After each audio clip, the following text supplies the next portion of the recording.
Ginoong Hesus, sa among manunubos, gimbutan mo ang paghalad sa imong kaugalingon ngadto sa kamatayon, aron ang tanan maluwas ug makalabang. Gikan sa kamatayon ngadto sa kinabuhi. Nangalyupo kami kanimo, hupaya ang mga nangagsubok karon ug sa puwanga diha sa imo mga may gugmaong bukton, ang among igsuon si Brian.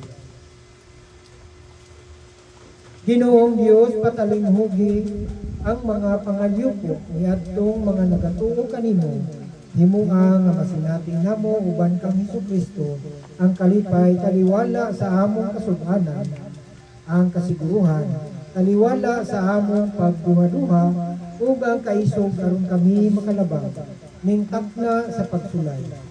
Liguna ang among pagtuo pinaagi ni Kristo among Ginoo. Amen.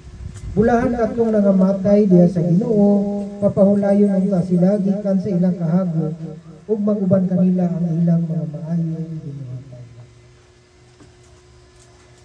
Pahulay nga dayon ihatag ang Brian ang Ginoo. Aron mo danag unta aniya hangtod sa kahangturan. Mupahulay unta siya sa kalinaw. Amen.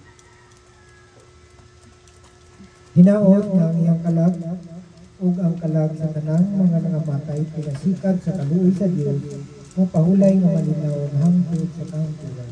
Amen. Hinaot unta nga tugma sa Dios ug ang kalinaw sa Ginoong Hesukristo manalangin ug maghupay kanato ug sa dakong kaabot upahig sa matagluha sa atong mga mata.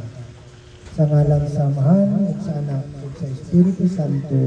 Amen. Palihog lang langkod. Ang among subo ngadto sa pamilya ni Brian, sa iyang anak, sa iyang inahan ug sa iyang mga igsuon. No, so among kadangat among suban, subo pagduyog sa inyong kasubanan. Ingon man usab amo ang pagduyog usab sa selebrasyon nga iyang gitaganap kadamtam karon ang pagpatig katubang sa atong langitong Amahan nga mo'y nagpadala kaniya. No? So salamat po sa tanan nga niya karon dinhi laman niya gayud ang sulid nga team Asay. No? Salamat sa inyong pagduyog. So labi na po sa tanan nga mga suportaw sa ni Pitan sa iya pagpahulam sa ato ang sakyan. No? Salamat po atong awit mo ng katapusang awit.